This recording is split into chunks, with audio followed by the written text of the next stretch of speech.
The story begins in the ninth hell, the deepest of all 9 skies, where the most powerful demons gather. In this place, demons are always fighting to try to find out who is the strongest. At the moment, a dispute is going on between 2 demons. The red demon moves to the side and gives a welcoming punch to the face of the yellowish demon, who almost vanishes. The yellowish demon was disappointed because he had high expectations and heard various rumors about the ninth hell. Balak, the red demon, stares and comments that for someone who's being beaten up, he talks a lot. The other demon teleports and stands face to face with Balak, restarting the confrontation. The red demon advances, throwing a punch. There was an explosion after the stone demon hammered the ground with his hands. Balak stands in the middle of the smoke with flaming hands, very calm. He charges at Garka, landing a punch on his face, evaporating half of the yellow demon's body. And before he knows it, Balak is already behind him, stating that there is only one strongest demon. He opens a void in Garka's chest. The story tells that after countless endless fights, there would never be a leader who would defeat all the others until Balak appeared. The scene shifts to Balak trembling. Everyone is in a position of respect for the king of the demon castle. The demon king is on his throne. Balak asks if there is any reason for the king to return, even having all of hell dominated. The king just stares. Balak continues trembling. The story tells that he incorporated the power and body of several demons. It narrates that the king of hell demolished the 7 princes of hell. The king's absolute power of gluttony is to consume any creature. Demons believe that Balak would become a memory. The king finally responds to the red demon, asking what he means by having everything, affirming that after 10,000 years, the fights are endless. Removing his helmet, the king says he doesn't have everything because in hell, there is nothing. Balak asks the demons to fetch food for the king because he is getting angry. They return with a creature from the princess's army, the head of HEALER. The king throws the octopus head, asking them to throw it as far as they can. He says he will never eat such a disgusting thing again and wants a soup of kimchi. Everyone wonders what kimchi soup is. They all imagine it would be part of a monster with the blood of a warrior. The king gets even angrier because no one has any idea what kimchi soup is. Balak asks for the name of the creature to capture. The protagonist gets even more stressed, saying that demons only feed when they defeat the creature in combat. Balak says that after duels with the 7 princes, what is lacking is entertainment. Kangwa says he just wants to rest. Balak punches and says he doesn't understand anything the king is talking about, but if necessary, the protagonist can satisfy himself by killing and consuming him. Kangwa just wants someone to love since demons understand nothing. Then Lilith appears, asking if she wouldn't be the right person to love. Everyone is impressed with the beauty of the most beautiful woman in hell. She asks if the king is not satisfied with her heart. The protagonist is all disheartened. Lilith confirmed that that night she was all his. Kangwa orders her to do nothing else. She asks why he is so shy and grabs his arm with disgusting tentacles. He rips one of her tentacles off. The other demons admire her. The protagonist thinks that some things were made to extract the essence of man, asking her to get off him. Balak is just watching everything from the corner. The protagonist goes crazy and announces he will return to Earth. No one had any idea about his return to Earth. Kangwa says his determination over the last 10,000 years will be shaken, even after defeating everyone in hell. And even though he is leaving, his presence will only solidify because everyone fears him. Now, after 10,000 years and having defeated all 7 princes, all preparations are complete. He says he is ready to receive the rewards for having suffered, asking Balak to prepare that thing. Balak tries to confront the king, but Kangwa says that only parrots repeat themselves. He apologizes to the protagonist and says he will prepare it. Balak asks to call Ammon to prepare the armors of the 7 princes of hell, and the demons run off to give the warning. The scene changes and there is a wizard performing his spells. 7 statues around a beam of light. Balak says all preparations are ready and the king thanks him. Kangwa passes by Lilith and just ignores her. A guy says that not even the 7 armors of the princes will survive if he uses the wrong amount of magic, and that his journey will corrupt time and space, creating a breach in the dimension. The king thanks and says he is ready for this journey. The protagonist appears, exuding smoke, forming an orb of power. It bursts, sending energy skyward. The wizard is impressed by the energy released by the king. The statues around open their eyes and begin to react. A guy tells the king that everything is going well and that the gate will open. Kangwa says that even though he has nothing on Earth, it is better than living in hell. The protagonist steps into the dimensional beam when Lilith, crying, asks if he is really going to leave. The king tells her to stop crying and assures her everything will be fine, but in his mind, he thinks she is just an ugly and completely crazy girl. She almost explodes after hearing this. When he looks back, he sees one of her volcanoes erupting, wondering what it is. She tells him to wait and that she will go with him. The protagonist jumps and tells her to go sunbathe, saying it was no pleasure to meet them. Kangwa says that in these 10,000 years, he only wanted to go to the Earth he knew. He falls beside an orb and asks if he is really going to Earth, but things are not going as he wished. A myriad starts delivering a message saying that a nuclear rupture has been detected and that the Gaia dimensional defense system has been initiated. The protagonist is bewildered by what is happening. Gaia shows that the power in the core of the being is stronger than the system's capacity and that the defense mechanism of all dimensions is being initiated. He still wonders what the hell that is. It is shown that the Gaia system has reached its limit and attempts to shock him to death. A message appears stating that the complete exclusion of the core power of the being has been deemed impossible, and that a limitation seal will be initiated. The protagonist suffers until he falls asleep, but when he wakes up, he is lying on the grass. He sees that he is in a place similar to Earth, and observes how his body reacted to all this. The system appears, showing a status window with his name and level, which is still at level 1. The only thing he has is the power of gluttony, which is available. He wonders why some powers of the skill are sealed. He hears a scream and realizes it was from crazy goblins. The protagonist is amazed that goblins exist on Earth, but says he is not there for games, already pulling demonic energy, but realizes that after the myriad of the palace, his demonic energy has weakened. The creatures are getting closer. He strikes, tearing the goblins in half. He summons a demonic blade beside his arm. A message from the system shows that he defeated a goblin, a rank E monster, raising his level to 4. The protagonist finishes off the goblins, going crazy with more experience points appearing and feeling physically better. He says he needs to gather some information from there and starts observing the goblins' gluttony on the ground. Kangwo is indignant that he could only gather their biological information. The system informs that his demonic energy status has increased by 1 point. Now he knows that it also works where he is, since this place is probably not Earth. He is disbelieving upon realizing that the only reason he survived was the idea of living on Earth. But then he hears a scream and realizes that it is not from a monster but a human. The protagonist runs through the forest, saying that the 10,000 years waiting in hell were spent seeing sinisterly ugly creatures. Now he just hopes is a normal human. He sees a bunch of goblins and finally discovers where the scream came from, starting to analyze the situation, hoping it is a human. He notices the being has 2 eyes, a nose, a mouth, and realizes it is a girl crying for help. The girl, in shock and crying, thinking this would be her last place, after the ketchup rain on her face ends, opens her eyes and sees Kangwo extending his hand to help her up. She thanks him, even though she does not understand what is happening. After taking her hand, the protagonist trembles with happiness. Then she asks if something is wrong. He quickly grabs her hand and asks if she wants to marry him. The girl is left bewildered. The protagonist says he is very nervous about the situation and that it was a joke, then introduces himself. He asks her name. She says her name is Seola. The protagonist asks if her injury hurts.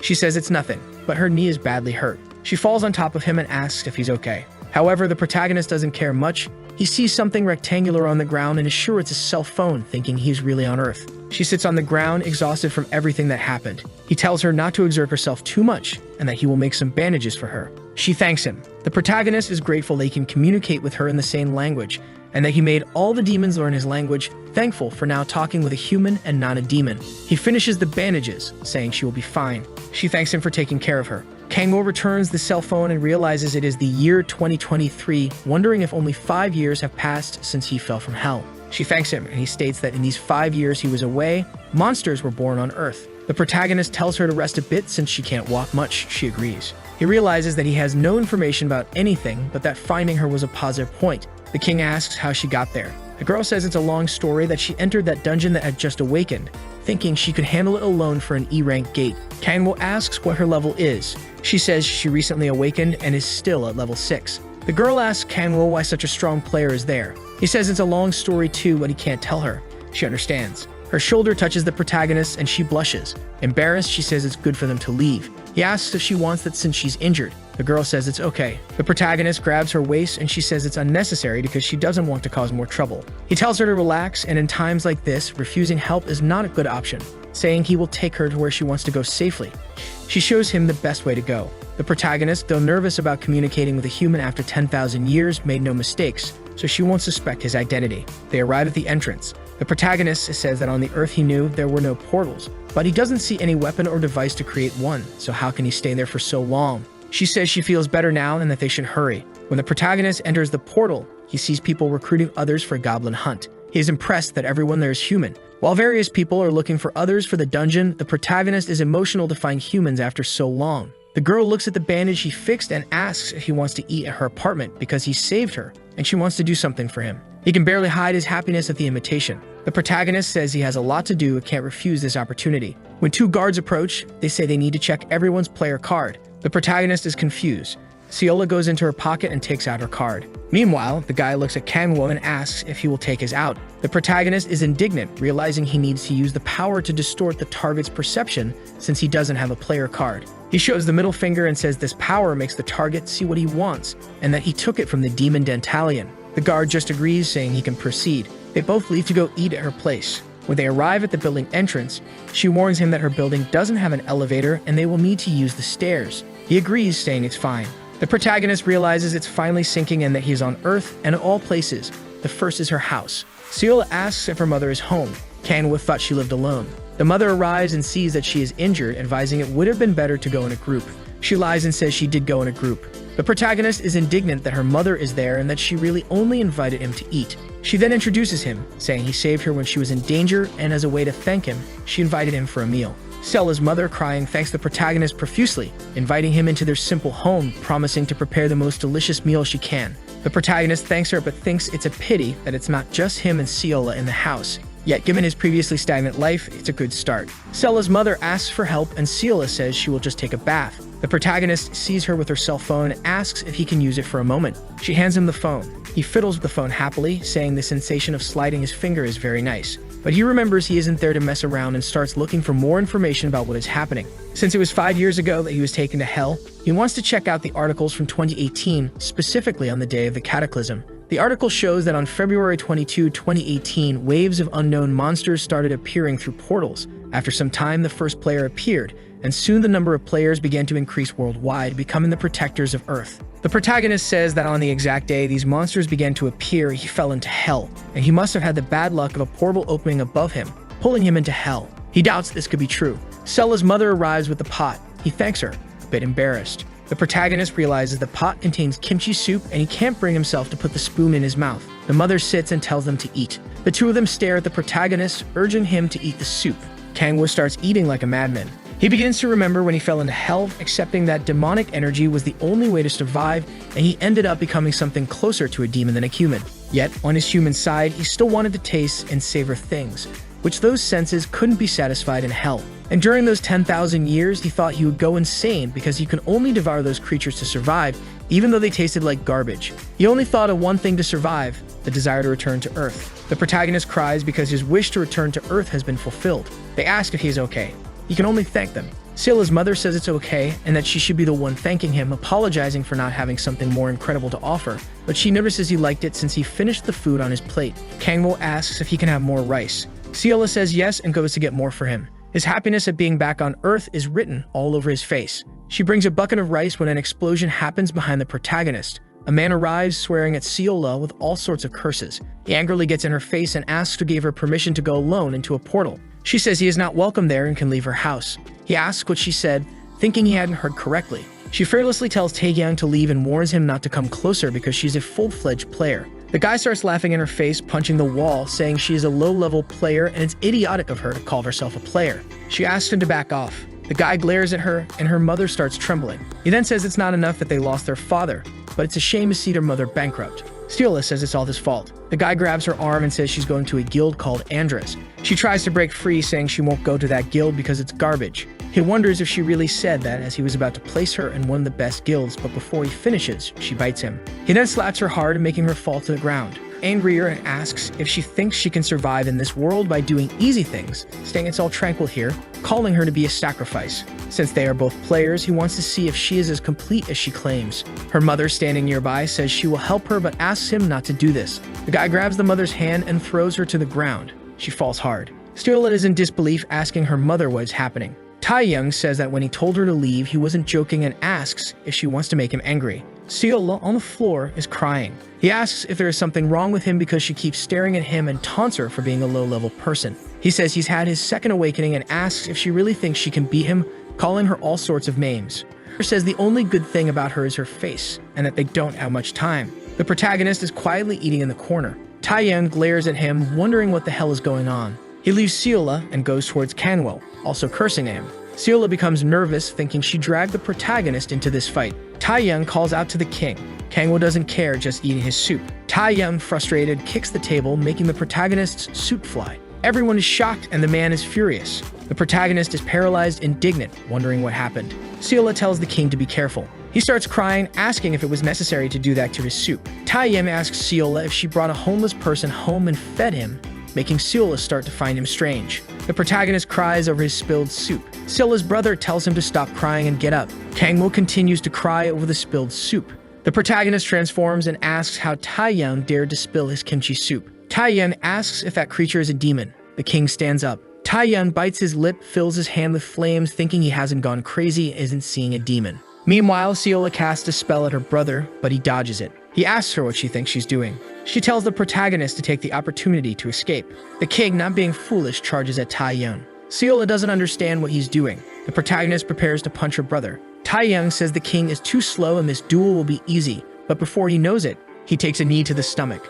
Her brother is not happy about the knee and charges at the protagonist. The king steps back, delivering a kick. But Taeyang reacts quickly, grabbing the protagonist's leg, wondering what is happening since the king isn't fast or strong. Kangwoo pretends to fall and delivers another strong kick. Taeyang tries to punch again, but the protagonist dodges and hits him in the ribs. Before Taeyang can think about why he's getting beaten, the protagonist makes him kiss the ground. Before he can breathe, the king puts his foot on Taeyang's head, saying it's not over yet. The protagonist says now Taeyang will learn a lesson for spilling his soup. Taeyang is speechless, realizing the king is doing this over a stupid soup. Kangwoo grabs his head, asking if he really called his kimchi soup stupid, throwing him to the ground forcefully. The protagonist goes mad, saying that when he says 1, Taeyang will have to say kimchi soup, and when he says 2, Taeyang will have to say it's sacred food, asking if he understands. On the first attempt, Kangwoo gets irritated because Taeyang spoke softly and hits him, telling him to be louder. On the second attempt, the king says Taeyang is trying to speak without energy, and that next time you should do it like a devout believer praying.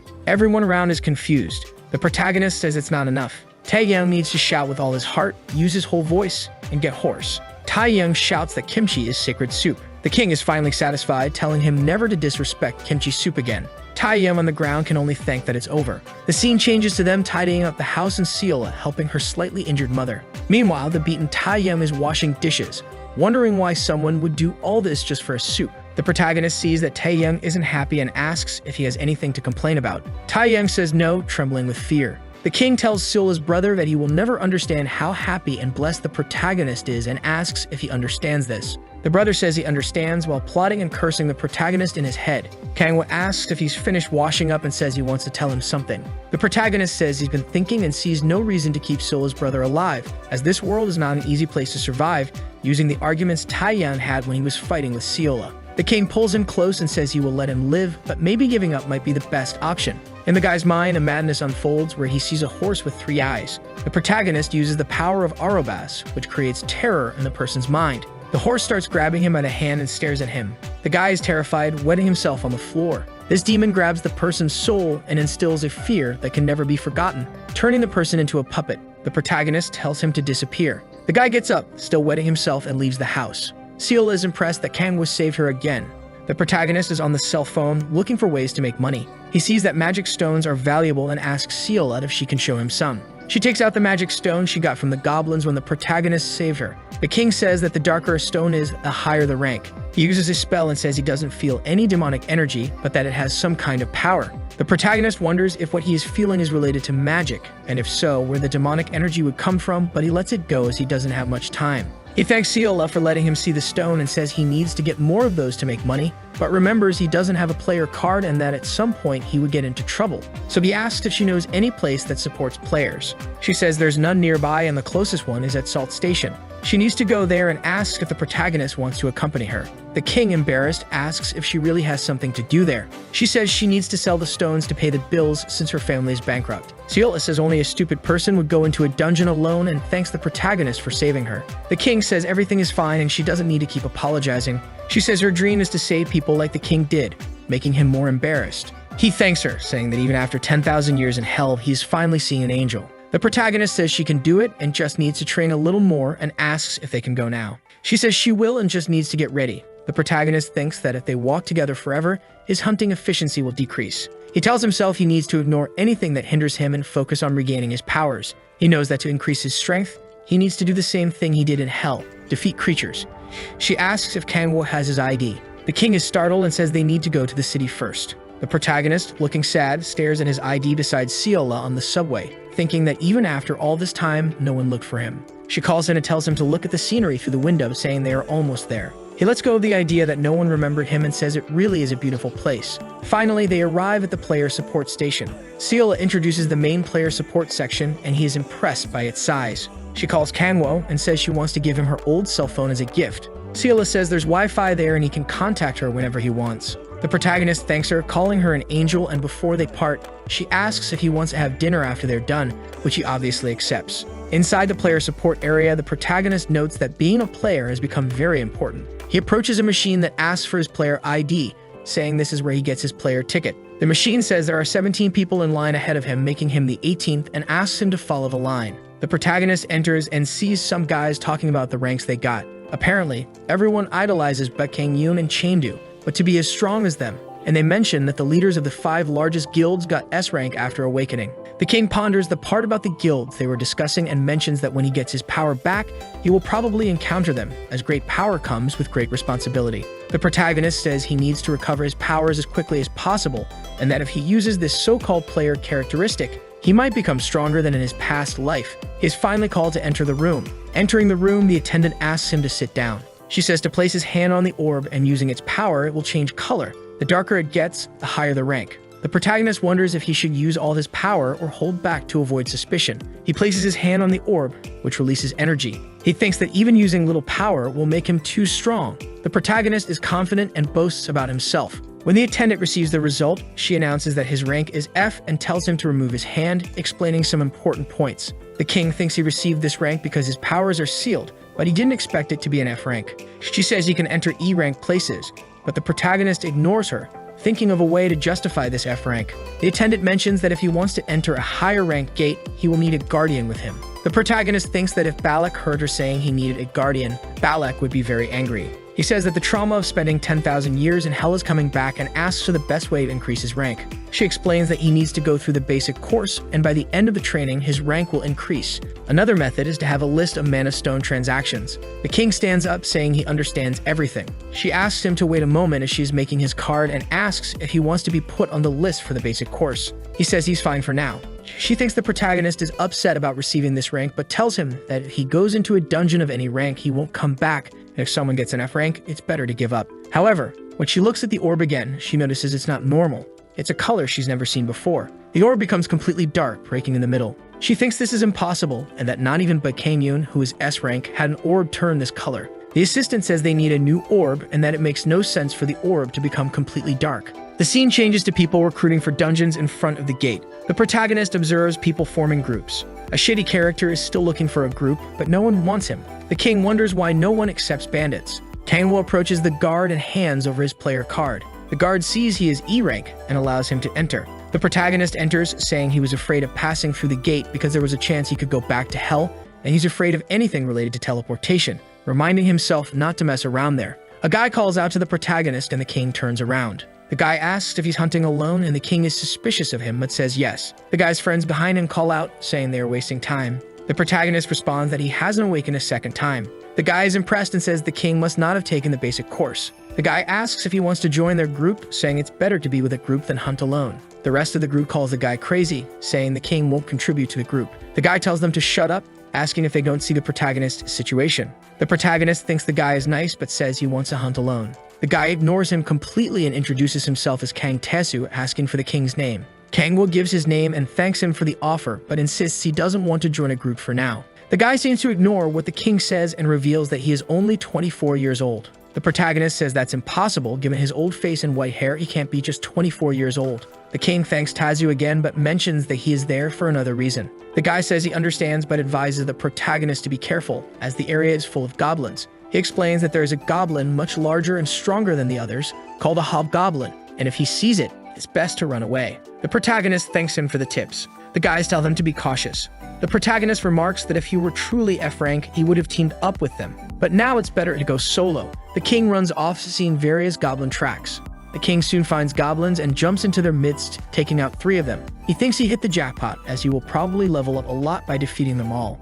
The protagonist draws his blade, slashing one goblin, punches another in the mouth, tears through 2 more, and charges at another. The goblins are bewildered as the protagonist takes them all down, and he thanks his luck for finding so many at once. The protagonist says he took down many, but needs to get back into the rhythm. The system notifies him that he gained 4 levels from those goblins and that his demonic energy status increased by 1. Now the protagonist knows that demonic energy is not in the magic stones, but he can gain it by leveling up, using it to absorb everything. He says he can feel the demonic energy, knowing that its source is not the stone, but something within the creatures, and the amount seems related to how long the creatures have been alive. This is very good for him since he needs both money and demonic energy. The king collects the stones, wondering how much money they are worth and thinking that most of the money will go to buying soup. The protagonist says the goblin bones remind him of chicken bones and decides he will buy some fried chicken for Ciola. He looks back and sees the hobgoblin that Tezu mentioned. The hobgoblin glares at the protagonist, activating magic in its hand. The protagonist is impressed that it can use magic and prepares for the duel,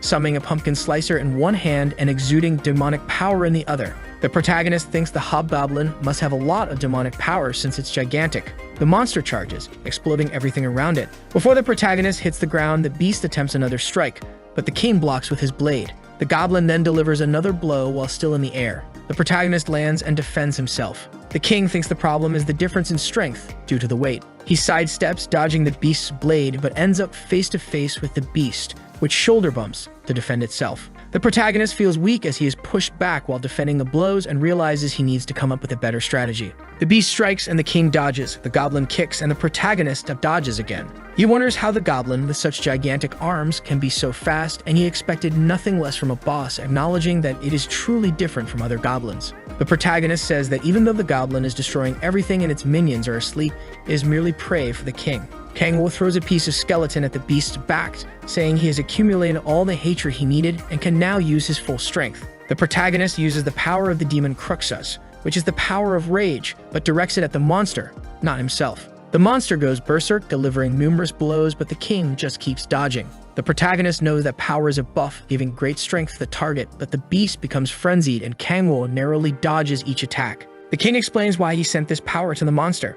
It transforms the being's mind, making it unable to think and causing it to attack wildly, which is exactly what he wanted. The hobgoblin attempts another strike, but the protagonist dodges and cuts its knee, causing it to fall to the ground. The hobgoblin, falling, tries to hit the king, but the protagonist dodges and lands another blow, defeating it. The protagonist says that duel didn't count and that it would have been much easier if he had his full powers. A system window appears, notifying that the king will receive a 150% bonus for defeating a C-rank boss alone. The system notifies him that he gained 3 levels, reaching the second awakening at level 11. The system reveals that the special ability of the second awakening is insatiable hunger, with the effect of absorbing more demonic energy from monsters using gluttony. He remarks that even though it's not a strong ability, absorbing more demonic energy makes him stronger, and that if he combines this with some player benefits, he will become stronger than before, already using gluttony on the hobgoblin. He notices the smoke getting darker and wonders if it's an effect of the special ability.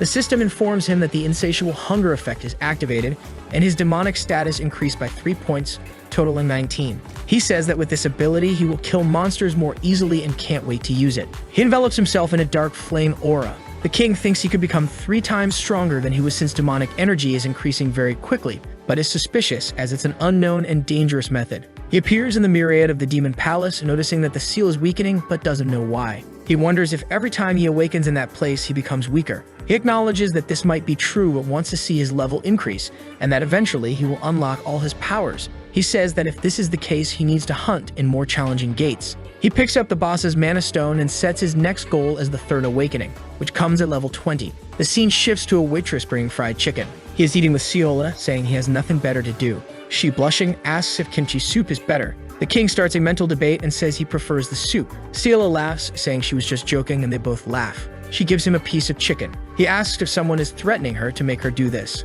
Ciola says no and tells him to eat it quickly, or she'll take it back. The protagonist thanks her. Ciola asks if he has any friends or family. An awkward silence falls over the table. He drinks some beer and says he has no friends, family, or home. She asks where he will sleep, and he replies that he doesn't know. Ciola then asks if he wants to stay at her house, saying she knows it's been a short time, but he has no idea how much he saved her. The protagonist says it's not a bad idea and accepts the offer. She says it will be good since he will take care of her. He remembers he has something to give her and says it should be worth at least 3 million won. She asks if he's okay. The protagonist says all that money is his way of thanking her for letting him stay at her house. She says she doesn't want the money because he always helped her. He tells her to relax, saying she spent a lot of money recently and that her family isn't doing well financially. She says she can't accept it, but he insists it's to help with the grocery bill. HEALER becomes very happy, thanking him, and says she will make the best kimchi soup ever tomorrow. The protagonist says he never imagined eating kimchi soup every day and plans to get a lot of mana stones for her, calling her an angel. He asks HEALER where a nearby D-rank gate is. She says there is one close by, and although she has never been there, she knows it's full of lizardmen. The protagonist says he needs to get stronger and will go to that portal tomorrow, wondering if lizard meat is good. The scene shifts to inside HEALER's house, where she tells him he can stay in her brother's room. The protagonist thanks her, glad he doesn't have to worry, and she says there's no need to thank her. He lies down, grateful to himself for never giving up on the idea of returning to Earth, and says he missed the softness of a warm, comfortable bed. Next day, he arrives in front of the gate, and recruiters are looking for a healer for a C-rank dungeon. The thief guy is still there, rejected by everyone. He hands over his player card, and the guard authorizes the protagonist's passage. The king enters the portal, wondering if it would be better to move silently, activating the power of silence on his feet. Remembering his conversation with HEALER, she had mentioned that the lizardmen are sensitive to sound but have poor vision.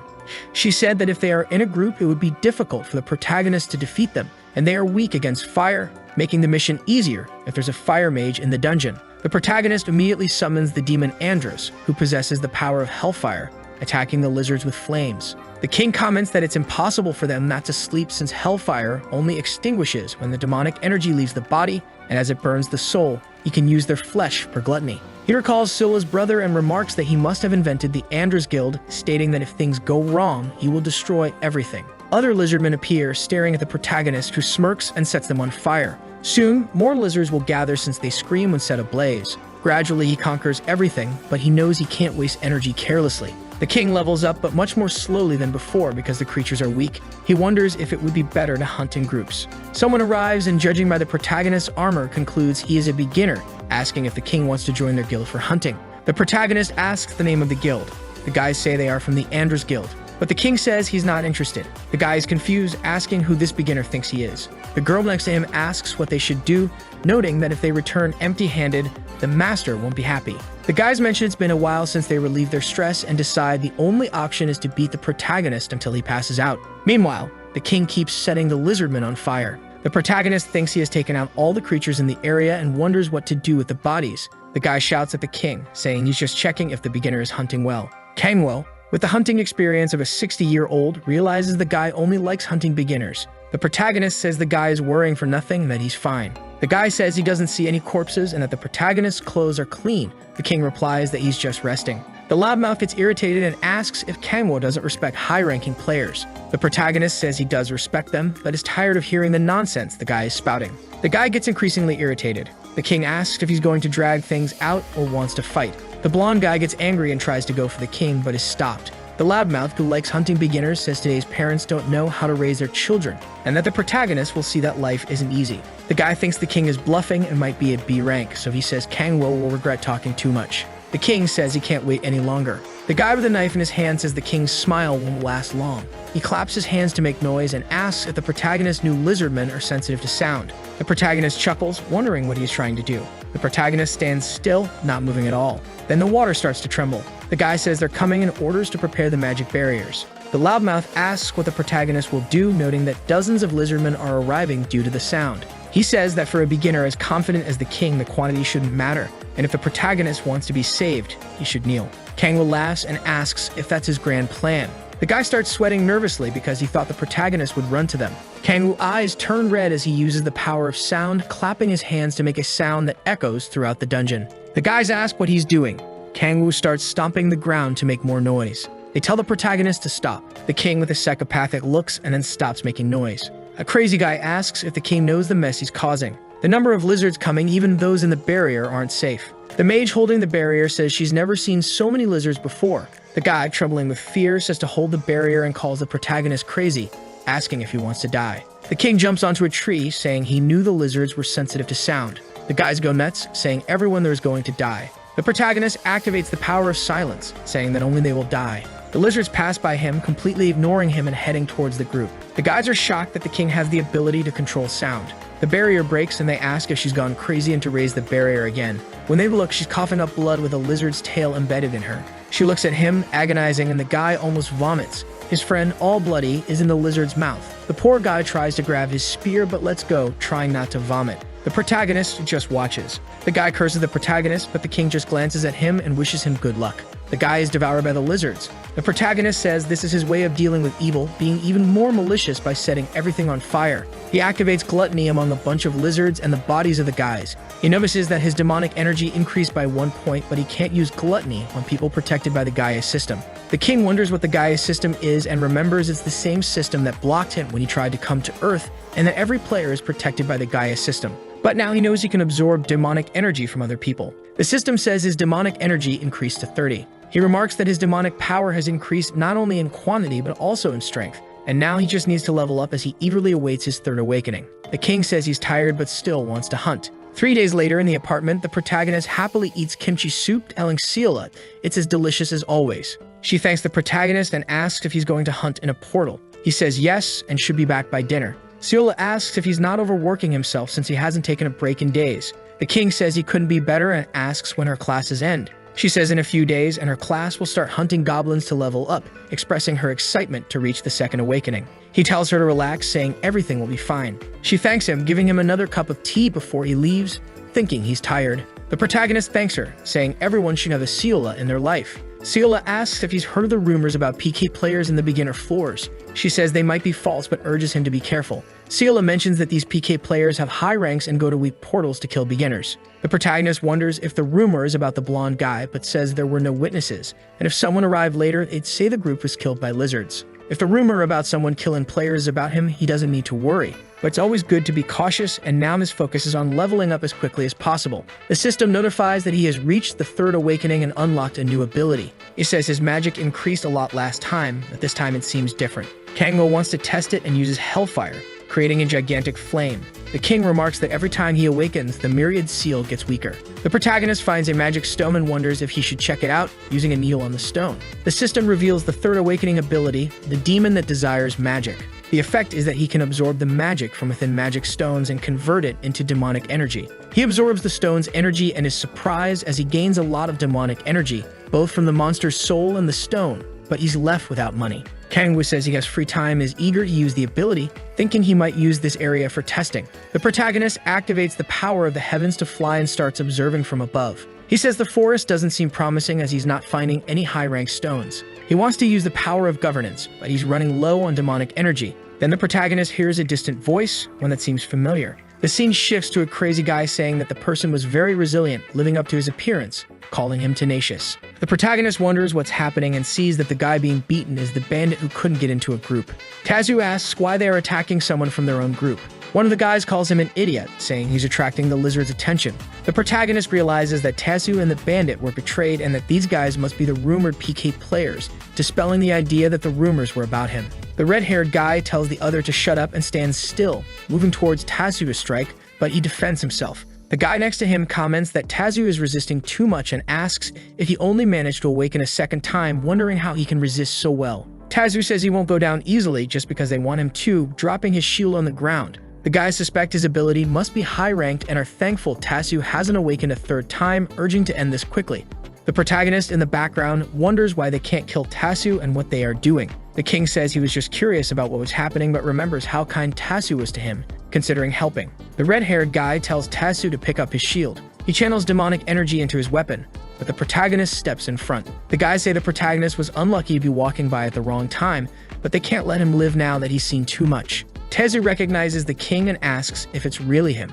The red-haired guy asks if they need to capture Kangwo, but another says no, they can kill him even if it exceeds their kill quota. Tazu warns the king to be careful. The guy in front of him says he will cut out his heart, but before he can finish, the protagonist slaps him. The crazy guy falls to the ground, wondering what happened, and the other asks what the hell he did. He tries to respond, but before he can finish, the protagonist lands another slap on his face. Tazu is confused, not knowing what's happening. The protagonist is beating the guy with slaps, and the crazy guy comes at him with a demonic blade. But before the guy can strike, the king turns and slaps his chest with the power of destruction, almost making him disappear from the map with the force of the blow. The red-haired guy watches and the protagonist lifts his head, asking where he gets all his demonic energy. The guy thinks Kangwo is joking and the protagonist smashes his head into the ground. He pulls the guy up and tells the red-haired one that in this conversation only the king asks questions. He asks again where he got the demonic energy. The guy says it's a secret, and that he can't tell. The protagonist says you must be joking and uses the terror power of the three-eyed horse. The horse grabs the guy by the jaw. The crazy guy screams desperately, falling to the ground, saying he got the demonic energy from the guild master. The guy next to him tells him to shut up, but is interrupted by the protagonist throwing a demonic energy ball at his chest. The king resumes the conversation as if nothing happened. The protagonist asks the name of their guild master. The guy nervously answers Andres, saying they performed a ritual and the master grants them power. The king wonders what kind of ritual it was, but the guy can't speak, his face filling with veins, causing him to explode. The protagonist thinks there must be some protection against revealing information, explaining what just happened. Tazu, scared, asks if the protagonist is the same guy he invited to join his group. The bandit, waking up, says he was sure it was really Kangwo. Tazu is happy the bandit woke up and says the protagonist saved them, but he wasn't supposed to be there since they met in an E-rank portal. The king says he found them in that portal because he was working. The guys thank the protagonist, saying if it weren't for him, things could have been much worse. They insist on repaying the favor in any way possible, but Kangwo, embarrassed, thanks them. Tazu wonders why those guys attacked them, considering they had a good reputation and no reason to turn into PK players. He says he needs to report immediately and inform the entire Warang Corporation. The protagonist has no idea what the Warang Corporation is. Tazu explains that LDCM is a unit of players managed by the government, and if they report that the Andres Guild is using PK players, an investigation will begin. The king asks if he's serious and tells Tazu not to report what happened there and to wait for things to settle down. Tazu asks why. Kangwo says he will handle it on his own. Tazu understands and agrees to forget it for the moment. On his knees, Tazu says Kangwo can give him orders and he will help him on his journey seeking revenge. The protagonist looks confused. Tazu says they will receive their just punishment and deliver justice like in the movies. Tazu insists on helping in any way possible and wants to join the protagonist on his journey. The king says Tazu reminds him a lot of Balak. The bandit bows and says he also wants to help even though he's a dudabong. The protagonist asks what a dudabong is. The bandit explains it's a term meaning he's useless in tanking or dealing damage, so no one wants him in their group.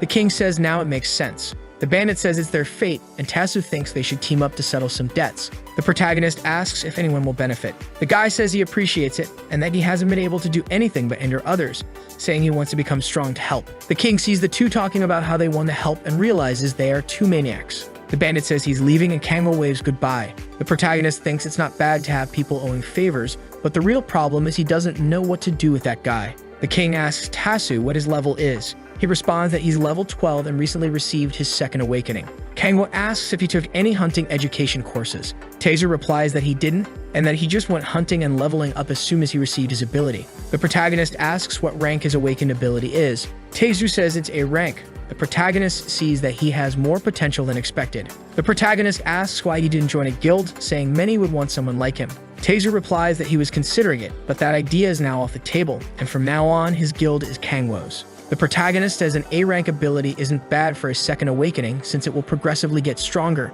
noting that Ciolo will receive hers soon as well. The king tells Tazu he will take care of him and Tazu is thrilled. The friendly guy says Kangwo can contact him anytime he needs help. Kangwo asks him to step back a bit as he's too close. The protagonist mentions knowing someone finishing basic training and wants Tazu to do a dungeon with her to help her level up. Tazu asks what her class is. The protagonist replies that she's a healer. Tazu agrees, saying it's easy to find someone to deal damage. The king says he'll get in touch later. As the protagonist is about to leave, Tazu asks if he plans to visit the Andres Guild after leaving the portal. Kangwo says he's considering it. He then grabs the guy he threw into the tree, saying he has some questions for him and isn't in a position to lie. If he understands, he should nod. The protagonist asks the guy's name. He responds that it's Kansholo. Kangwo reminds him of what he said about capturing the player and taking him back. Kansholo says he doesn't remember, but takes a kick to the mouth. Now he remembers why they captured the bandit and Tazu, saying it was for sacrifices. The king is confused and says these guys are crazier than he thought. The protagonist recalls Tyren saying something similar, chuckling. Kangwo says he has a favorite ask of Ciolo. In the next chapter, the guy who was beaten is carrying a suitcase when someone calls out asking if he is Kansholo. He responds affirmatively. The person says he and Taihyu went out to get the sacrifices, but asks why they took so long and notices Shiolo's face is all bruised, asking where Taihyu is. Shiolo says Taihyu was defeated. The guy wonders how that happened, saying it doesn't make sense for Taihyu to be defeated in a D-rank dungeon. Shiolo tells him to grab the suitcase and explains that a high-ranking player appeared, and if he had taken any longer, he wouldn't have escaped the dungeon with the sacrifice. The guy opens the suitcase and sees the protagonist all bloodied. He examines the king's body and comments that Shiolo managed to capture a body in good condition. The crazy guy remarks that Shoujo doesn't seem normal and asks if he's okay. Shoujo responds that he is and is trying not to think about what happened. The guy says it's easier to manage with fewer people. The crazy guy announces that with the protagonist's body, the baptism will take place. The guy says Shoujo was smart and will now get all of Taiyu's demonic energy. Shoujo says it has nothing to do with him and that he needs to leave. The crazy guy asks where Shoujo is going. Shoujo runs away, terrified.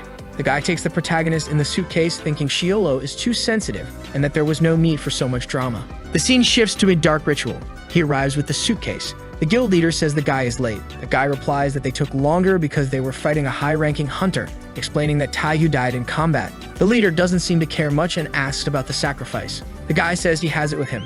The leader hurries him, saying they wasted too much time. He begins to open the suitcase while everyone prays. The leader thinks everything is going according to plan, saying it's his first year as a convert. He says it's easy to increase the number of followers since everyone wants to increase their demonic energy, asking for the magic stones to be prepared. The guy opens a chest, saying he desires more power, and as this desire grows, his body, heart, and even his power become demonized, turning him into a demon. The leader asks who will be baptized. A servant says it was supposed to be Cantiolo, but he refused to participate in the ceremony. The leader says he was the only one to be baptized, so there will be no baptism. The guys are unsure what to do. The leader says that anyone who wants to receive demonic energy must bring a sacrifice and magic stones, otherwise they are not worthy. He continues to saying that without their teachings, they wouldn't have a chance to be baptized, concluding that this sacrifice will be his. The ceremony begins with the leader striking his staff on the ground, a pentagram appearing. He says there are enough magic stones to perform dozens of ceremonies. The leader, looking possessed, says he will become stronger, accepting the demonic energy from the rupture. He says that demonic energy is magnificent and will absorb everything, but remembers that the energy is very dangerous. The crazy guy says he will drink the blood of the corpse and take all the refined energy, channeling demonic energy into the protagonist. He tells the king to drown in the energy and lose his life, channeling energy into the protagonist's body. He is impressed that Kangwo is resisting for so long, thinking it's due to some awakened A-rank ability. The leader is thankful that the longer he lasts, the more energy he will obtain, saying the protagonist is one of the best sacrifices. The amount he's absorbing keeps growing, hoping the king will open his eyes and scream pathetically. 17 times, 20, 30, until the leader starts wanting to stop absorbing. Everyone wonders what's happening. Boom, there's an explosion and the leader falls, wondering how that could happen. The protagonist is pleased, having gained about 20 status points. The leader is still confused. The king asks if they can perform another ceremony. The trembling leader throws a flame at Kangwo, but the protagonist dodges, saying the leader is too nervous. The leader starts summoning everything he can to attack the king. However, Kangwo dodges again, now summoning armor and activating the power of steel armor. The leader looks at the guys behind him, asking if they are waiting for cookies to finish baking before attacking. Everyone charges and the protagonist raises his arm, pulling out a blade and taking down 3 at once, cutting everything in his path. In less than 2 seconds, the guys are down. The fallen men, writhing on the ground, claim only the guild master can defeat the king. The leader summons Hellfire, saying it's the flame that incinerates any life force. The protagonist laughs in his face, saying he doesn't understand how to handle demonic energy and that the leader won't surpass his power. The protagonist summons a massive ball of energy. The leader, trembling, sees his own small energy ball and wonders if he can defeat the protagonist. Realizing he will lose, the leader kneels. The protagonist asks what he's going to do. He claims the king is the great incarnation of Andres. The protagonist has no idea what he's talking about. The leader says he's been waiting a long time for the descendant of Andres, asking what the men were doing and stating the king deserves everyone's utmost respect. He says the protagonist will save everyone's souls, granting eternal life. The protagonist remarks that the guy isn't dumb. The men start worshipping Kangwo. The guildmaster admits he should have realized it sooner. The protagonist asks what he should have realized. The leader says he's waited so long and the descendant of Andres appeared among them. The king thinks this is all a joke. The crazed guy says his name is Diakayan and that he's on the verge of exploding with emotion. Kangwo considers if he should play along as their king, using the power of the heavens. The protagonist laughs like a movie villain, saying he's finally recognized as the great Andres. He declares himself the king of hellfire and the king of all demons. The leader starts banging his head on the ground, worshipping King Andres. The protagonist starts enjoying this and asks the leader to dismiss all subordinates from the room, saying he has a question. The scene shifts to the protagonist asking for the guy's name. He says his name is Diakayan. The king says he has some questions. Diakayan says the protagonist can ask as many as he wants, always idolizing him. Kangwo tells Diak to stop the act, saying he knows the protagonist isn't Andres. When the leader asks who he is, the king says he doesn't want to hear any questions. The protagonist asks how the ceremony works and how he learned to create a rupture with the magic stones. Diak Hyan says he learned by listening to another servant's teachings, mentioning a guy in a demon mask who told him he could achieve eternal life by following the demonic religion. The king asks if he made that decision in his right mind, knowing what it entailed. He replies that the masked man was very powerful, having defeated the entire guild in an instant, and gave him the choice to follow orders or die. Deok says he had no choice and accepted the gospel and the orders. The protagonist asks where the masked man is. He says he doesn't know and hasn't seen him since their meeting, only receiving orders via email. The king asks if he follows the orders so diligently because of the masked man's power. Deok affirms, saying it's because the masked man is powerful. The protagonist deduces that initially, Deok was forced, but after experiencing the allure of demonic energy,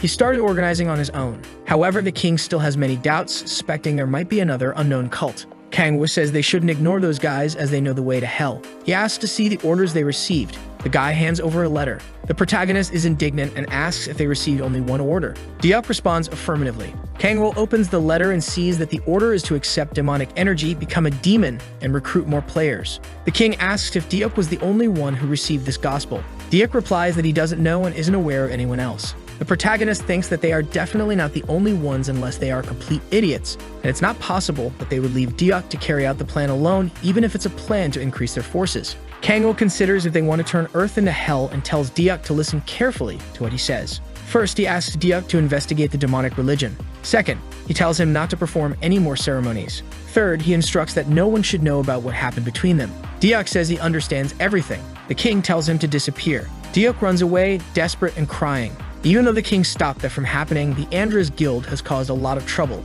It's not the first time those guys have used players as live sacrifices, and even the government might be watching. The protagonist says if they start investigating this demonic association, they might associate the king with the guild. He had used the power of terror so Deok won't leak information, and he plans to discard him once the purpose is complete. Kangwoo says he's tired and needs some healing. He enters the house, calling Silla's name. She's worried, saying he could have let her know he was okay since he didn't answer his phone. He looks at his phone and sees 22 missed calls, apologizing. The protagonist says something happened, but he's fine now. Silla says she's relieved but thought something had happened. The king thanks her for worrying and promises to message her next time. She says she'll hold him to that. Silla asks if he's hungry and what he wants to eat. He says he wants kimchi soup. She says she knew he would ask for that and was already preparing the meat. The king thanks her on his knees. Silla says she achieved her second awakening during the hunt and needs to get back to work to pay off her debt to the protagonist. Kangwoo is surprised she received her second awakening.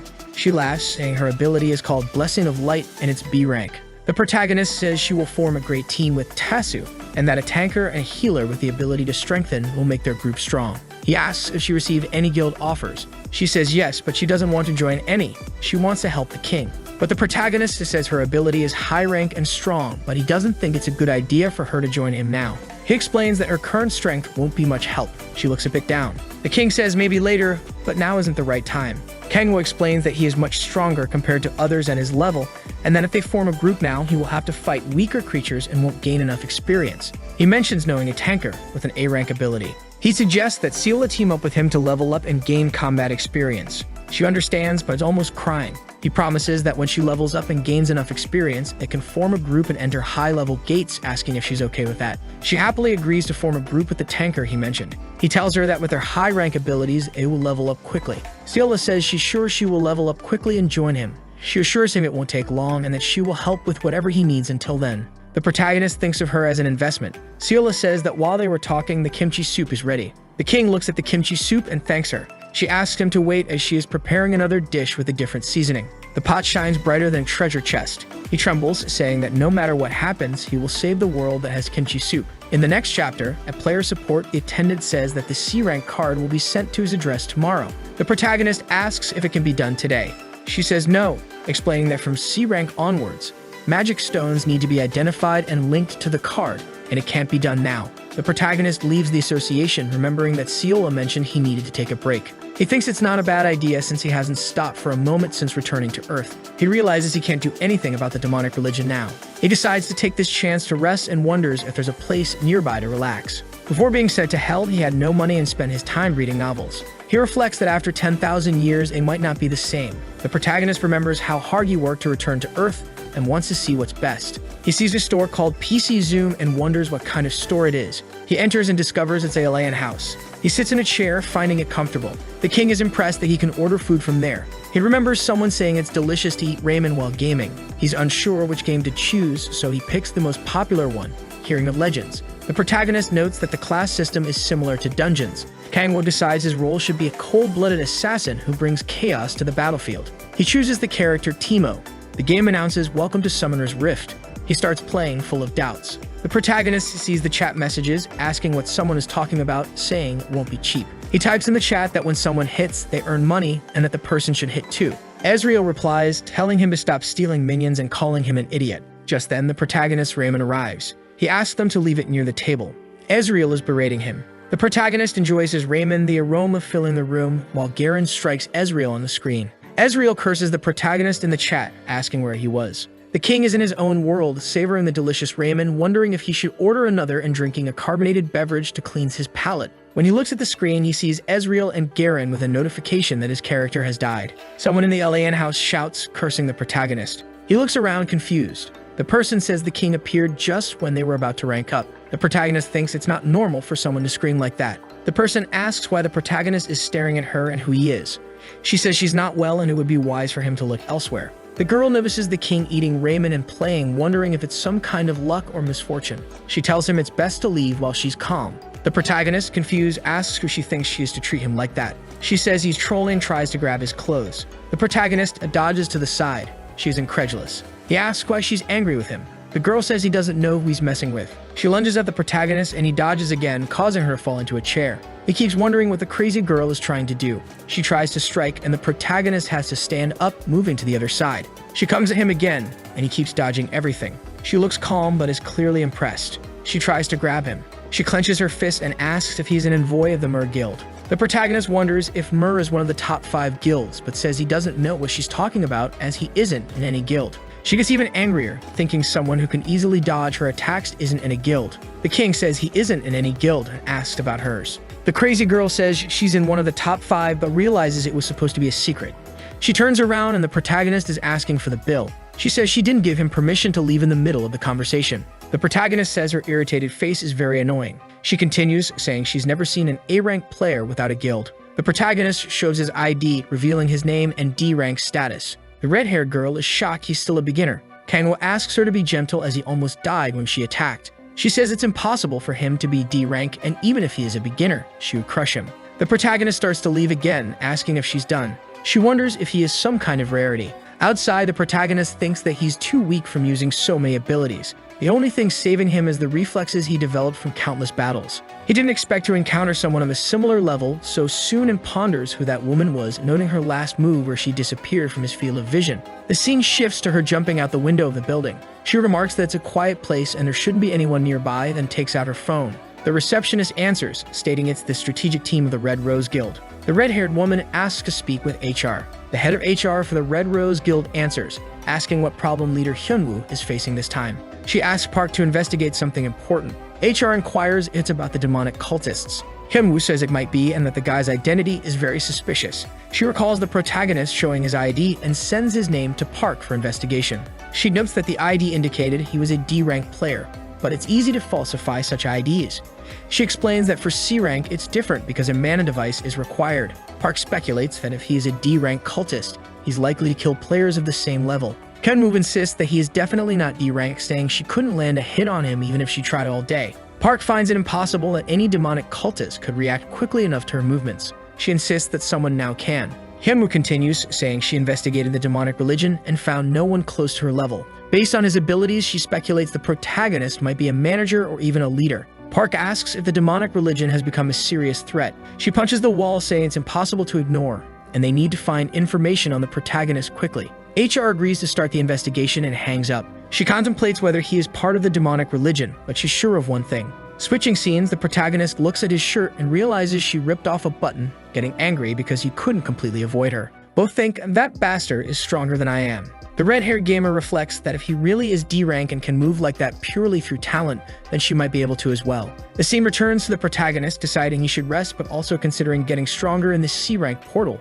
once he gets his player card. Meanwhile, the gamer girl returns to the LAN house to play, sees she's dropped to bronze rank, and curses the protagonist with every swear word she knows. The protagonist definitely feels a chill. In the next chapter, the protagonist stands in front of a portal. Kangwo holds a paper with information about Makadanki, indicating the portal is C-rank. He says the portal is a troll nest, but he doesn't care because he needs to hunt. The guard stops the king, telling him he can only enter a C-rank portal with a party of 5. The guard warns that the troll chief appear inside, so solo entry is prohibited. Kangwoo understands and feels sad because just as he gets his license, a boss appears. The protagonist observes people talking, trying to form parties. He notes that C-rank portals are different from lower ranks, with better quality equipment and stricter guards, but the main issue is he needs to go solo to monopolize the gains. He wonders what to do.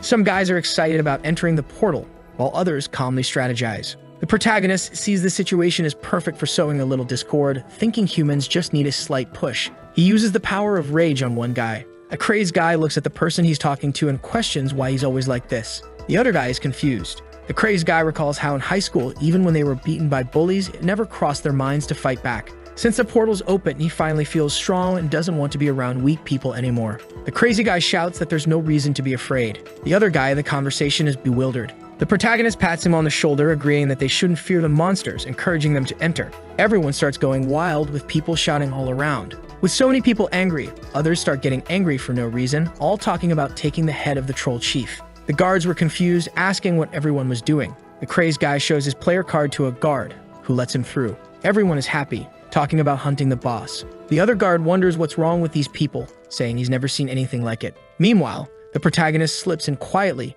pleased to see the guys so united. He is calm, knowing he will claim all the rewards. Inside the portal, instead of a swamp, it's now a desert. The protagonist notes that finding the boss will be challenging and wonders if he can use a power. First, he checks his demonic energy status and sees it has surpassed 50, allowing him to use his power freely. The king activates Astaroth's power of observation. 2 giant red eyes appear, capturing everything. Kangwoo says the effect is hard to control but manageable. He spots some orcs and identifies the boss, surrounded by a horde of soldiers. With an aerial view, the king is grateful that the others aren't completely useless and sees the other hunters eager to kill the boss. He decides to let the players handle the smaller creatures while he takes on the boss. He extends his hand, exuding demonic energy, creating a spatial distortion, and pulls out a spear. He spins on his heel and throws it straight into the monster's chest. The system announces that the B-rank boss has been successfully defeated, activating the experience bonus for the boss's death. It also states that the protagonist contributed the most to the elimination, earning 3 times the experience and gaining 4 levels.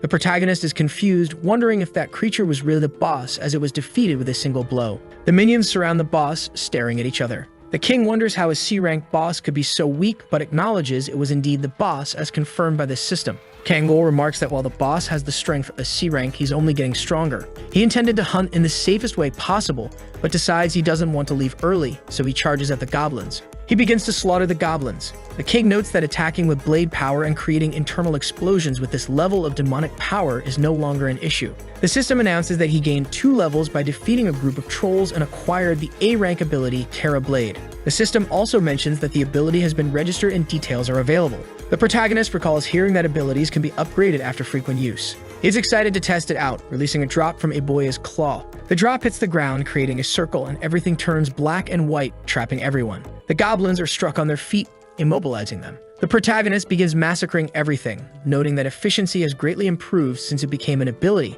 and it's time to enjoy the rewards. The system announces that his demonic status increased by 2. He is impressed that it only increased by 2 points, thinking it's because he reached 50, and even after exchanging all the magic stones for demonic energy, it only went up by 2 points. It must be due to the system's scaling, where gaining more levels makes it harder to progress. He believes he's not doing poorly and only needs 4 more levels to achieve another awakening. The protagonist decides to keep hunting until he levels up. Meanwhile, the other hunters are wondering where the boss is, hoping the rewards would change their lives. One guy speculates that the government miscalculated or provided false information. Another guy mentions not seeing any minions and having no idea where the boss might be. They recall seeing some trolls running but think it's a mirage since they don't see any bodies and decide that returning is the best option. The protagonist, relieved, plans to blend in with them and escape. Outside, the guys are angry, complaining that the timing was wrong, saying they wasted time and won't be rewarded. Kangwoo quietly slips away. Suddenly, someone calls for silence. The protagonist recognizes the Warang Corporation and wonders why they are there. The king notices their army and decides the best option is to stay quiet and wait for it to pass. The protagonist thinks staying there is a waste of time and was about to head home. Suddenly, a person with long white hair passes by. He looks and recognizes her as the commander of the 3rd Unit, Baek Hwaeun. She strikes her sword on the ground, announcing an important message for the players. The commander says they have reports of PK, player killer, players appearing in D-rank dungeons, and they are there to inspect players with their 3rd awakening. The protagonist observes from the background while others are confused, questioning if there really are PK players. Another player confirms hearing the same thing. The protagonist nervously bites his lip, never expecting an inspection for PK players, hoping he won't get caught. She mentions having an investigation list and assures it won't be a complicated inspection. The protagonist starts regretting some of his past actions, hoping he's not on the list. He realizes escaping is impossible with Bae Koi-en leading the operation, wondering how he'll get out of this situation. The officer asks for the protagonist's documentation. The protagonist is startled, realizing he's next in line. She asks if he lost his player card. He nervously replies that he hasn't, he just can't find it, hoping he's not on the list. She checks his details. The protagonist remains confident he won't be caught and tries to appear as the most upright person to avoid suspicion. He thinks the cultists are up to something and considers looking into it. The protagonist compliments her on conducting the investigation personally. She responds that her subordinates can't do all the work. The protagonist praises her as a true warrior and a cool commander, asking if she caught any PK players recently. She confirms, which is why they're doing random inspections. He expresses feeling safer since they started the inspections. The commander remarks that making money by defeating monsters should be enough, adding it's frightening to think of people who kill humans for money. Kangwoo agrees, saying money is indeed scary, though he knows she's lying. He understands it's not just money those players are after and suspects the government is also hunting the demonic association. He is eventually cleared. The protagonist, not being foolish, asks if he can know the suspect's name in case he needs to report seeing them. She appreciates the offer but assures him that they are handling everything, ensuring player safety. The commander advises that although Kangwoo just reached C rank, he should continue hunting in D rank dungeons. He thanks her for the advice. She comments that in these times it's rare to find kind people like the protagonist. The king chuckles, saying if there are more like him, they'd be in trouble, but he simply thanks her. With this secret investigation, the protagonist is certain the government is investigating demonic worshippers. He feels tired and decides it's best to head home. Kangwoo picks up his phone and asks Tazu if he's available to talk.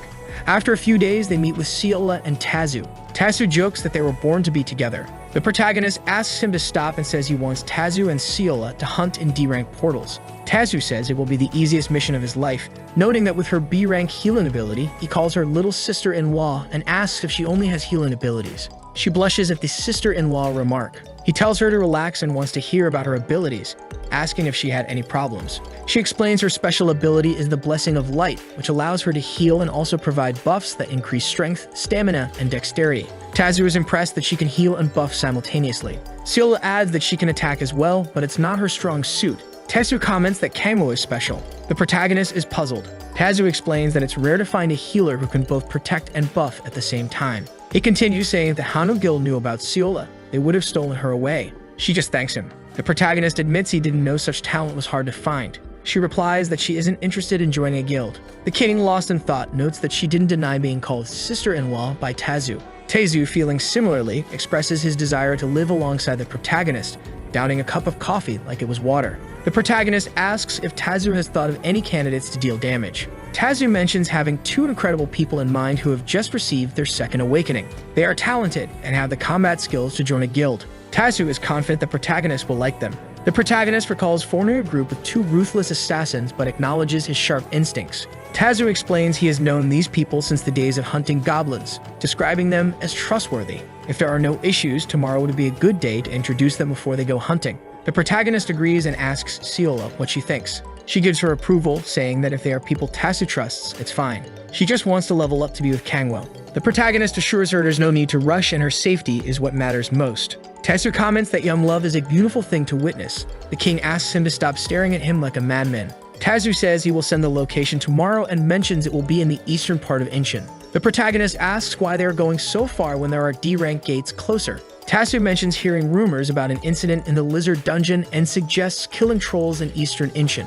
Kangwoo is surprised there are D-rank trolls. Tazu explains that these trolls seem easier to defeat, even though they are stronger than lizard men. The protagonist thinks Tazu is quite intelligent and considers him an excellent subordinate. The subordinate bids farewell. The king asks if he is leaving and mentions having some things to do. Tazu inquires what he wants to do. The protagonist says he wants to level up. His current level is 29, just one step away from the fourth awakening. Activating the power of omniscience with his eye, he locates the like in this video to help Mamoru make more juicy content for his viewers, activate the cheeky little bell, and I'm out.